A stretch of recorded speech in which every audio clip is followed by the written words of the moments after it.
Shri M K Haridas, കത്ത് വിവാദത്തെ, കത്ത് പുറത്തായതിനെ, കത്ത് ചോർത്തിയതിനെ എങ്ങനെയാണ് താങ്കൾ നോക്കിക്കാണുന്നത്? ചോർന്നു എന്നതിനപ്പുറം ഈ കത്തിൽ വല്ല പൊരുളുണ്ടോ എന്നുള്ള കാര്യത്തിലൊക്കെ എനിക്ക് അങ്ങേയറ്റ സംശയമുണ്ട്.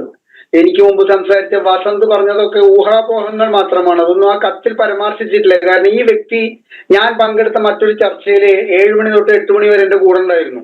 അപ്പൊ അദ്ദേഹത്തോട് ഞങ്ങൾ ചർച്ചയിൽ പങ്കെടുത്തവരെല്ലാവരും ചോദിക്കുന്നത് ഇതാണ്: ഈ CPM നേതാക്കൾ, ഇപ്പോൾ ഈ MP ഗോവിന്ദനായാലും അതുമാതിരി തന്നെ MP രാജേഷ് ആയാലും ശ്രീരാമകൃഷ്ണൻ ആയാലും തോമസ് ഐസക് ആയാലും ഇനി മറ്റാരാണെങ്കിലും P ശശി ആയാലും ആർക്കാണെങ്കിലും എന്ത് സാമ്പത്തിക ലാഭമാണ് ഉണ്ടായിരിക്കുന്നത് എന്ന ചോദ്യത്തിന് അദ്ദേഹത്തിന് കൃത്യമായിട്ടുള്ള ഒരു മറുപടിയില്ല. അദ്ദേഹം അവസാനം തുറന്നു പറഞ്ഞു, അങ്ങനെ ആരും ഞങ്ങൾ സാമ്പത്തികമായിട്ട് സഹായിച്ചു എന്നുള്ളത് പറയുന്നില്ല എന്നുള്ളത്. പിന്നെ ഈ രാജേഷ് എന്ന് പറയുന്ന വ്യക്തി കളങ്കിതനാണെന്നും രാജേഷിനെ പോലുള്ള ഒരു വ്യക്തിയെ പാർട്ടി കോൺഗ്രസിൽ ഇരുത്താൻ പാടില്ല എന്നുമുള്ള ബോധം CPM ഉണ്ടായിരുന്നത് കൊണ്ടാണ് അദ്ദേഹത്തെ കക്കില കൂട്ടാതെ ഈ പാർട്ടി കോൺഗ്രസിൽ നിന്നും പുറത്താക്കുന്നത് നിങ്ങൾ മാധ്യമങ്ങൾ റിപ്പോർട്ട് ചെയ്തത്. അപ്പൊ സ്വാഭാവികമായിട്ടൊരു ചോദ്യം വരും, എന്തിനു പുറത്താക്കി? അതൊക്കെ പുറത്തു വരാനിരിക്കുന്ന കാര്യങ്ങളാണ്. അതിന്റെ ഒന്നും ഈ ഊഹാപോഹങ്ങളുടെ അടിസ്ഥാനത്തിൽ നമുക്ക് പറയാൻ പറ്റില്ല. കാരണം CPM എന്ന് പറയുന്ന പാർട്ടി ഏകദേശം 1 കോടി ജനങ്ങൾ നെഞ്ചിലേറ്റി ആരാധിക്കുന്ന ഒരു പാർട്ടിയാണ്. ആ പാർട്ടിയെ ഈ ഹർഷാദ് എന്ന് പറയുന്ന ഈ വ്യക്തി ഇത്തരത്തിലുള്ള ഒരു ലെറ്റർ 2022 മുതൽ 2025 വരെ ഈ ലെറ്ററും കാര്യങ്ങളും ഒന്ന് പുറത്താക്കാൻ വേണ്ടിയിട്ട് അദ്ദേഹം ഒരുപാട് മാധ്യമപ്രവർത്തകരുടെ അടുത്ത് പോയി എന്ന് മാത്രമല്ല, അതിലൊരു മാധ്യമപ്രവർത്തകൻ മറ്റൊരു മാധ്യമത്തിൽ ജോലി ചെയ്യുന്ന സമയത്തുണ്ടായ സംഭവം ഇപ്പോൾ സജീവമായിട്ടുള്ളൊരു മാധ്യമത്തിലൂടെ ഇന്ന് 4:30 പുറത്തുവിട്ടിരിക്കുകയാണ്. അദ്ദേഹം ഇതും കൊണ്ട് കയറി ഇറങ്ങാത്ത സ്ഥലങ്ങളില്ല എന്ന് പറഞ്ഞിട്ട്. അപ്പൊ അടിസ്ഥാനപരമായി അദ്ദേഹം ഈ കത്തിൽ, ഈ ചോർന്ന കത്തിൽ ഉന്നയിച്ചിട്ടുള്ള കാര്യങ്ങളില് CPM-ന്റെ നേതാക്കളെ ഒന്നും നമുക്ക് പ്രതിസ്ഥാനത്ത് നിർത്തിയിട്ട് ഈ കാര്യത്തിൽ സംസാരിക്കാൻ പറ്റില്ല. കത്ത് ചോർന്നത് പാർട്ടിക്കുള്ളിലെ പടലപ്പണക്കങ്ങളും ഈ പറഞ്ഞ ഇപ്പൊ വസന്ത് പറഞ്ഞിട്ടുള്ള കാര്യത്തിൽ വളരെ വ്യക്തമാണ്. മുറിവേറ്റ സിംഹങ്ങൾ ഒരുപാടുണ്ട്. ബിനീഷ് കൊടിയേരി അടക്കമുള്ള മുറിവേറ്റ സിംഹങ്ങൾ ഒരുപാടുണ്ട്. 1.72 കോടി രൂപ ഒരു സേവനവും നൽകാതെ മുഖ്യമന്ത്രിയുടെ മകൾ വാങ്ങി എന്ന് പറയുന്ന കാര്യത്തിൽ 100% വീണ വിജയനെ സപ്പോർട്ട് ചെയ്യുന്ന പാർട്ടി ഈ ബിനീഷ് കൊടിയേരിയുടെ കാര്യത്തിൽ അദ്ദേഹത്തിനെയൊക്കെ അങ്ങേറ്റം വെറുപ്പിച്ചിട്ടുണ്ട്. അപ്പൊ അവസരം കാത്തിരിക്കുന്ന CPM-ലെ ഉൾപാർട്ടി പോലെ ഈ കത്ത് ഈ ഹൈക്കോടതിയിൽ ഹാജരാക്കത്തക്ക തോതിൽ ചോർത്തി കൊടുക്കാൻ കാണിച്ചിട്ടുള്ള ശുഷ്കാന്തിയെ കുറിച്ചിട്ട് നമുക്ക് ചർച്ച ചെയ്യാമെന്നല്ലാതെ CPM-ന്റെ നേതാക്കള് ഈ കാര്യത്തില് എന്തെങ്കിലും സാമ്പത്തിക ലാഭം നേടി എന്നുള്ളത് ഈ ചർച്ചയിൽ ആര് പറഞ്ഞാലും ഞാൻ സമ്മതിക്കില്ല. കാരണം അർഷാദിനോട് നേരിട്ട് ആ ചോദ്യം ചോദിച്ചിട്ട് ഞാൻ വന്നിരിക്കുകയാണ്. അല്ല, പക്ഷേ ശ്രീ ഹരിദാസ് എന്തെങ്കിലും സാമ്പത്തിക ലാഭം ഇല്ലാതെ ഈ രാജേഷ് കൃഷ്ണയുമായിട്ടുള്ള ഈ ബന്ധം അത് ഇങ്ങനെ പുഷ്കലമാക്കി നിർത്തുമോ അവർ? എന്തെങ്കിലും സാമ്പത്തിക ലാഭമില്ലാതെ ഇപ്പോൾ ശ്രീരാമകൃഷ്ണനാവട്ടെ തോമസ് ഐസക് ആവട്ടെ, തോമസ് ഐസക് ഒരു ബാങ്കിലെ ഉന്നതരെ തന്നെ വിളിച്ചു പറഞ്ഞു ഒരു കേസിന് വേണ്ടി. അപ്പോൾ നോക്കൂ, അത്രയും കണക്ഷനാണ്. രാജേഷ് കൃഷ്ണ പറഞ്ഞാൽ എന്തും അവർ ചെയ്യും. P ശശി കേസ് ഒതുക്കി കൊടുത്തിട്ടുണ്ട്. അങ്ങനെ പിന്നെ ഇദ്ദേഹത്തിൻ്റെ ഇടപെടലില്ലാത്ത പ്രധാനപ്പെട്ട കേസുകളൊന്നും ഇല്ല കേരളത്തിൽ. അപ്പോൾ സ്വാഭാവികമായിട്ടും സാമ്പത്തിക ലാഭത്തിൻ്റെ അടിസ്ഥാനത്തിൽ തന്നെയായിരിക്കില്ലേ ഒരുപക്ഷെ, ഈ കൊടുക്കൽ വാങ്ങലിൻ്റെ അടിസ്ഥാനത്തിലായിരിക്കല്ലേ ഈ ബന്ധം ഇങ്ങനെ ഊഷ്മളമായി നിലനിർത്തുന്നത്? അല്ലെങ്കിൽ എന്നേ രാജേഷ് കൃഷ്ണയെ തള്ളി പറഞ്ഞേനെ. എന്റെ സീനിയർ പത്രപ്രവർത്തകനായ ശ്രീ നമ്പ്യാരെ ഞാനൊന്ന് ചോദിക്കട്ടെ, 9 വർഷവും 3 മാസവും നീണ്ടു നിന്ന ഭരണത്തിലൂടെ എന്താണ് സംഭവിച്ചിരിക്കുന്നത്? ഞാൻ ഈ പറയുന്ന കാര്യമാണ് എനിക്ക് അതിനുള്ള മറുപടി. 10,000 കയ്യിലുണ്ടായിരുന്ന ലോക്കൽ സഖാക്കളൊക്കെ ലക്ഷപ്രഭുക്കളായി. ലക്ഷങ്ങൾ കയ്യിലുണ്ടായിരുന്ന ലോക്കൽ സഖാക്കൾക്ക് മുകളിലുള്ള സഖാക്കളൊക്കെ കോടീശ്വരന്മാരായി. കോടികൾ കയ്യിലുള്ള സഖാക്കളൊക്കെ ശതകോടീശ്വരന്മാരായി.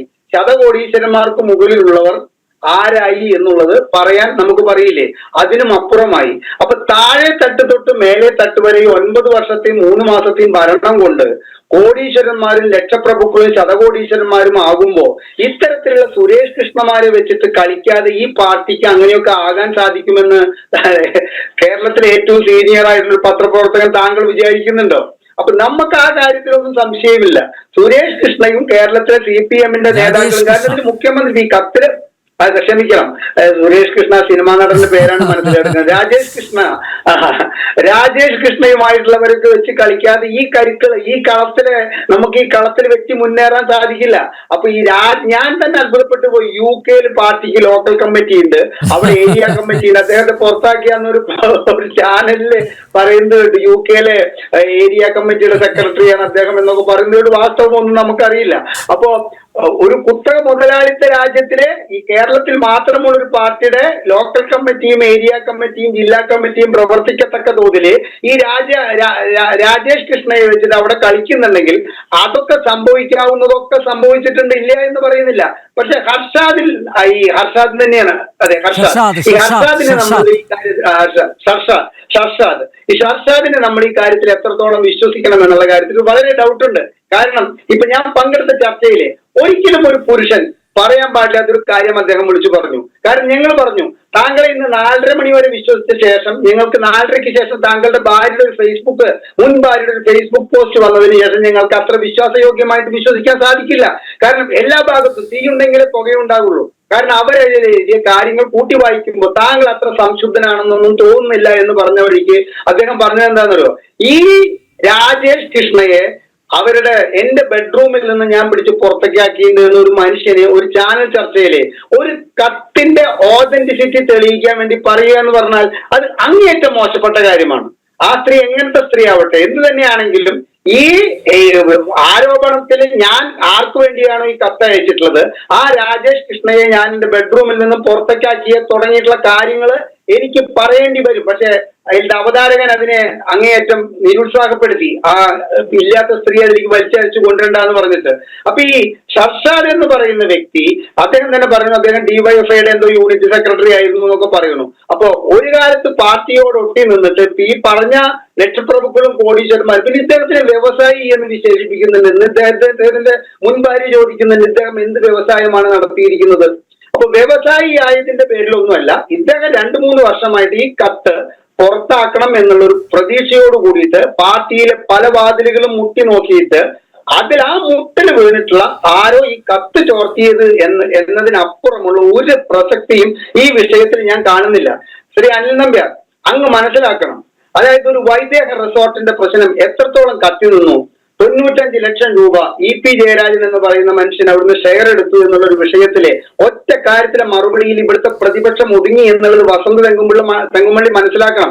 അതായത് എന്താ, എന്റെ ഭാര്യയ്ക്ക് കോപ്പറേറ്റീവ് സൊസൈറ്റിയിലെ മാനേജർ സ്ഥാനം റിട്ടയർമെന്റ് ചെയ്യുമ്പോൾ കിട്ടിയ പൈസയാണ് അവിടെ നിക്ഷേപിച്ചത്. പിന്നീട് ആ വിഷയത്തെ കുറിച്ച് നമ്മൾ കേട്ടു. അതുപോലെ തന്നെ 1.72 കോടി രൂപ ചെയ്യാത്ത സേവനത്തിന് പൈസ മേടിച്ച വീണ വിജയൻ കമ്പനി തുടങ്ങിയത് പിണറായി വിജയന്റെ ഭാര്യ റിട്ടയർമെന്റ് ചെയ്തിട്ടുള്ള പൈസ കൊണ്ട് തുടങ്ങിയ കമ്പനിയാണെന്ന് പറയുന്നത് വിശ്വസിപ്പിക്കാൻ അവർക്കായി. അവരിവിടെ ക്യാപ്സ്യൂളിന്റെ കാര്യം വസന്ത് തെങ്ങുമ്പള്ളി പറഞ്ഞത് ശരിയാണ്.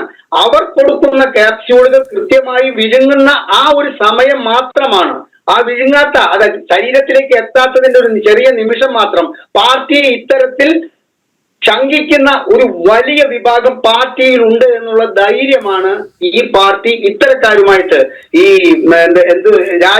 രാജേഷ് കൃഷ്ണയെ പോലുള്ളവരെയൊക്കെ കൂട്ടുപിടിച്ചിട്ട് ഇത്തരത്തിലുള്ള ഹവാല ഇടപാടുകളും കാര്യങ്ങളും നടത്തുന്നത് എന്നുള്ള കാര്യം വളരെ വ്യക്തമാണ്.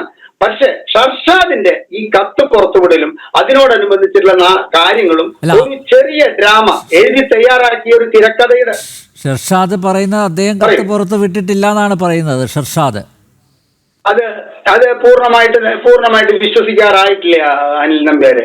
അത് പൂർണ്ണമായിട്ട് വിശ്വസിക്കാൻ മാത്രം എന്റെ പ്രായം എന്നെ അനുവദിക്കുന്നില്ല. ഒരുപക്ഷെ രാഷ്ട്രീയ നിരീക്ഷണത്തിലുള്ള പാകപ്പിഴ കൊണ്ടാണെങ്കിൽ പോലും ഷർഷാദ് ഈ കാര്യത്തിൽ പലതും ഒളിച്ചു വെക്കുന്നുണ്ട്. കാരണം ഞാൻ ഈ മുൻപത്തെ ചർച്ചയിൽ അദ്ദേഹം ഏകദേശം 25-30 മിനിറ്റ് ഉണ്ടായിരുന്നു. ചോദിച്ച ചോദ്യങ്ങൾക്കൊന്നുമല്ല. അത് ഈ MP ഗോവിന്ദന്റെ മകനിലേക്ക് കുറ്റം ചാർത്തപ്പെടാൻ. അപ്പൊ നമ്മൾ പറയില്ലേ, ചത്തുനാറുന്നത് എന്താണ് മൂപ്പര്, തട്ടിൻ പുറത്തിൽ ചത്തതാകാം എന്നൊരു കവിതാശകലമാണ് എനിക്ക് ഇതിപ്പോ കേട്ടപ്പോ തോന്നിയത്.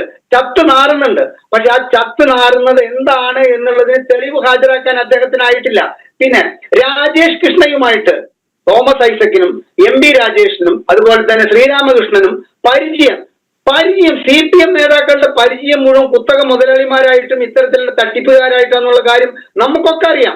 അതുമാതിരി ഒരു പരിചയം ഉണ്ടായിരുന്നത് കൊണ്ട് ഈ 3 വ്യക്തികളെ സസ്പെക്റ്റഡ് ആയിട്ട് നിർത്താൻ എനിക്ക് സാധിക്കുന്നില്ല ഈ അല്ല ഹരിദാസ്, ഒറ്റ കാര്യം കൂടി, അതായത് ഇദ്ദേഹം ഒരു ഡൂബിയസ് ക്യാരക്ടർ ആണ് എന്ന് അറിഞ്ഞിട്ടും ഇദ്ദേഹവുമായിട്ടുള്ള ചങ്ങാത്തം തുടരുന്നത് എന്തിനാണ്? താങ്കൾ പറഞ്ഞത് ശരിയാണ്, മുതലാളിമാരുമായിട്ടൊക്കെ ഇവർക്ക്, തട്ടിപ്പുകാരുമായിട്ടൊക്കെ ഇവർക്ക് കമ്പനിയുണ്ട്, എല്ലാം ശരിയാണ്, സമ്മതിക്കുന്നു. പക്ഷേ എങ്കിലും ഈ രാജേഷ് കൃഷ്ണ ഇതാദ്യമായിട്ടല്ല ഈ ചിത്രത്തിൽ വരുന്നത്.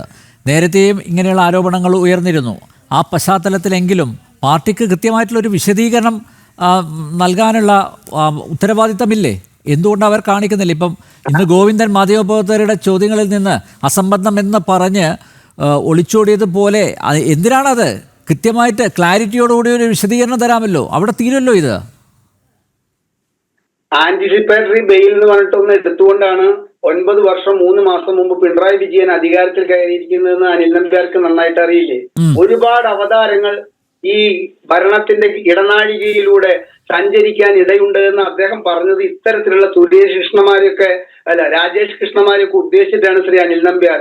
ഇത്തരത്തിലുള്ള ഒരുപാട് രാജേഷ് കൃഷ്ണമാരുടെ കൊടയ്ക്ക് കീഴിലാണ് CPM എന്ന് പറയുന്ന പാർട്ടി ഇവിടെ ഭരണം നിലനിർത്തി മുൻപോട്ട് പോകുന്നത് എന്നുള്ള വസ്തുത നമ്മൾ മനസ്സിലാക്കുമ്പോൾ തന്നെ ഇവിടെ വസന്ത് തെങ്ങുംപള്ളിയുടെ ആവേശവും അദ്ദേഹം വിളിച്ചു പറഞ്ഞ കാര്യങ്ങളോടും അംഗീകരിക്കുമ്പോൾ തന്നെ ഈ വിഷയം പുറത്തു വന്നിട്ട് ഇത്ര സമയത്തിനുള്ളിൽ VD സതീശന്റെ ഒരു പ്രസ്താവനയ്ക്കപ്പുറം ഇവിടുത്തെ പ്രതിപക്ഷം ഈ കാര്യത്തിൽ എന്തുകൊണ്ട് കൃത്യമായിട്ട് ഒരു ഇടപെടൽ നടത്തിയിട്ട് മുൻപോട്ട് പോകുന്നില്ല എന്നുള്ള ചോദ്യത്തിന് എനിക്ക് പറയാനുള്ളത്, ഈ കാര്യത്തിൽ കാര്യമായ കഴമ്പുണ്ട് എന്നുള്ളത് ഇവിടുത്തെ പ്രതിപക്ഷത്തിന് പോലും ബോധ്യമാവാത്ത സാഹചര്യത്തില് ഈ ഷർഷാദിനെ വിശ്വസിച്ചുകൊണ്ട് നമുക്ക് ഈ കാര്യത്തിൽ കൂടുതലായിട്ട് CPM എന്ന് പറയുന്ന പാർട്ടി നേതാക്കള് ഒരു വൻതുക ഇതിലൂടെ സമ്പാദിച്ചു എന്ന് പറയാൻ ഞാൻ തയ്യാറല്ല എന്നാണ് എനിക്ക് പറയാനുള്ളത്. ഓക്കെ.